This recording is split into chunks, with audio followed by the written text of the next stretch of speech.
We begin our look at sports and our weekly 5-on-5 segment here on the basketball hardwood. We'll start with the positive news here in the Big Apple.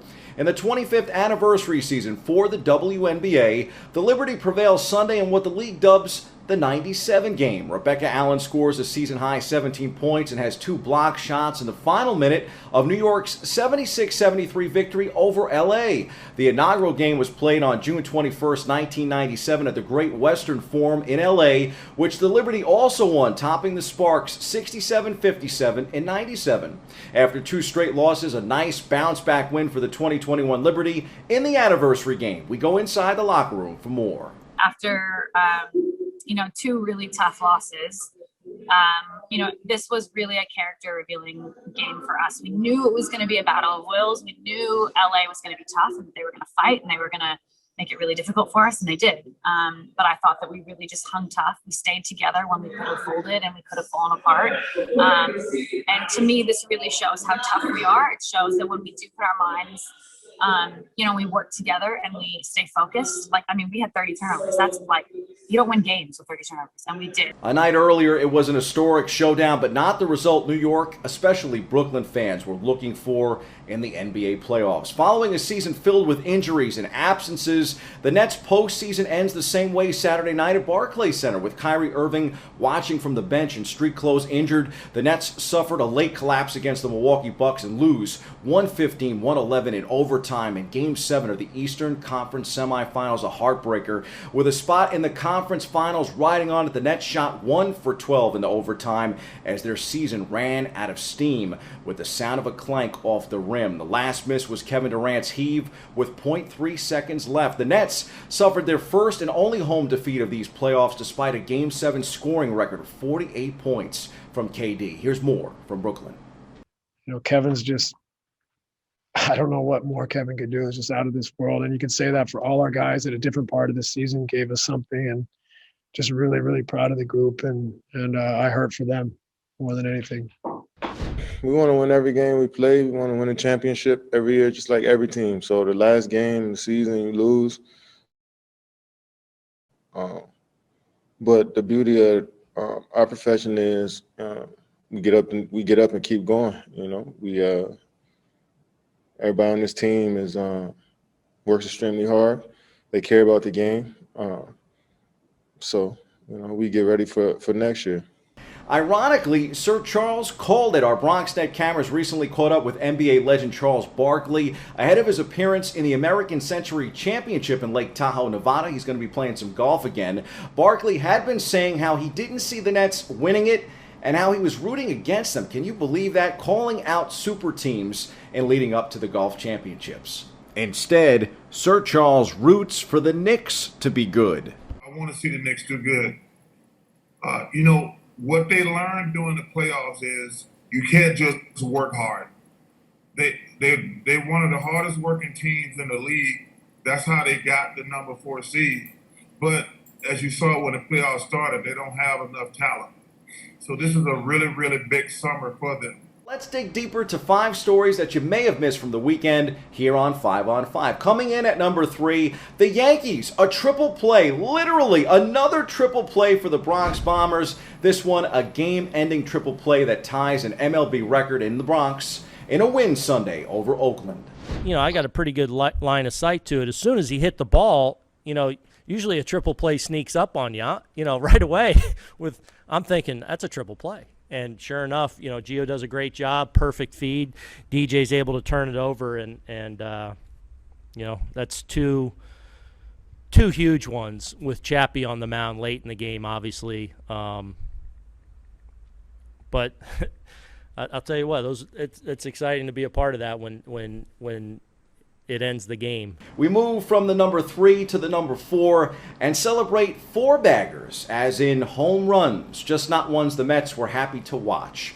Kyle Schwarber's career resurgence in his first season with the Washington Nationals reached new heights Sunday as he crushed 3 home runs during a 5-2 win against the Mets. He tied an MLB record with 5 home runs over a 2-game span, covering just 8 at-bats. Yeah, that first inning was just a lazy fastball. I think I was behind in the count, and it was supposed to be a fastball in, and it just ran over the plate. But that third at bat, I almost just have to tip my cap to him. He battled. I threw a backdoor slider that I thought would have got him on. He fouled it off, and I think it was a pretty good fastball. Like I said, he's just locked in right now, and sometimes you have to tip your cap. And last, but certainly not least, here on the front end of 5 on 5, our BronxNet cameras got the rare chance to be part of FuelFest in Los Angeles, California last weekend. Real cool trip for me. FuelFest returned to Irwindale Speedway last Saturday, just as LA and much of the country reopens after a challenging year of the pandemic.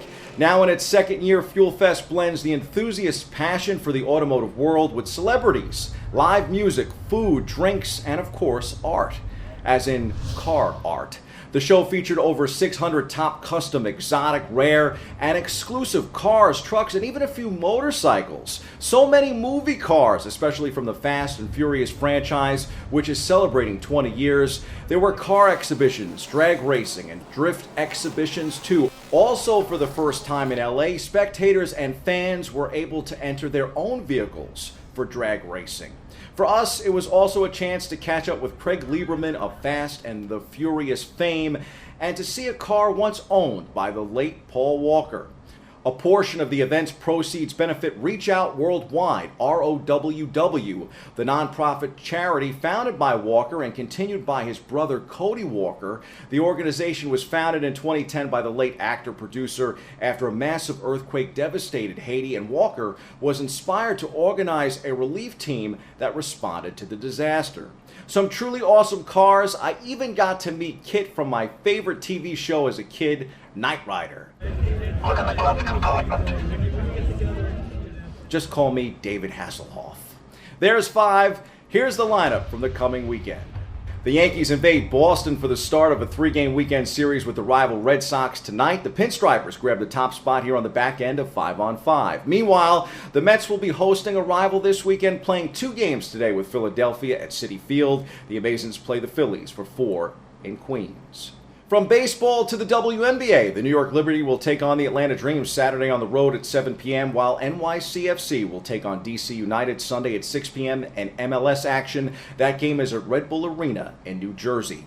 4 down, 1 to go as we race to a finish here on 5 on 5. We'll stick with Red Bull here and the closing as Formula One heads to the Red Bull Ring for the first of 2 straight Grand Prix Sunday. And that's with Red Bull's Max Verstappen leading the championship after another sterling performance last weekend in the French GP. You can watch F1 at 9 a.m. here in the States this Sunday. That's 5 on 5. We hit the C-list for the player you can't watch any more in the playoffs, but who deserves your love and admiration this postseason nonetheless.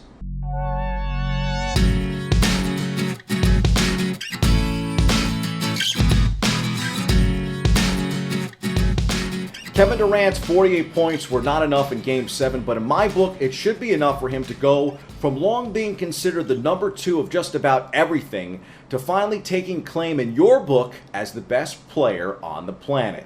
He was arguably the second best player in high school. He was the second pick in the NBA draft, both of which he has noted in the past.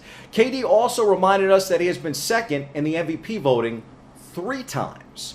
But he's second to no player in the league right now. I realize scoring is his thing, but he was doing much more than that this postseason. And to be honest, without him, the Nets don't even reach Game 7, let alone OT of Game 7. His 2-pointer with foot on line proved just that. Let's shed some more light for this case. KD comes back from a ruptured Achilles, yes, a ruptured Achilles tendon, to average 26.9 points per game, 7.1 rebounds per game, 5.6 assists, and put up the first ever 45-15-10 playoff game. Now that's a triple-double.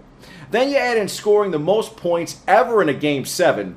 Had he and the Nets gotten just any other help down the stretch, we're probably talking about them in the conference finals and not Milwaukee. Regardless, we should be talking about KD. Even if Brooklyn is second in this series, Durant was not. He's second to no one in the NBA right now. That's your look at sports. I'm Bobby C. Tune in on Monday Mornings Open for our chat with the strength and conditioning coach from the last Yankee dynasty right here in the Bronx.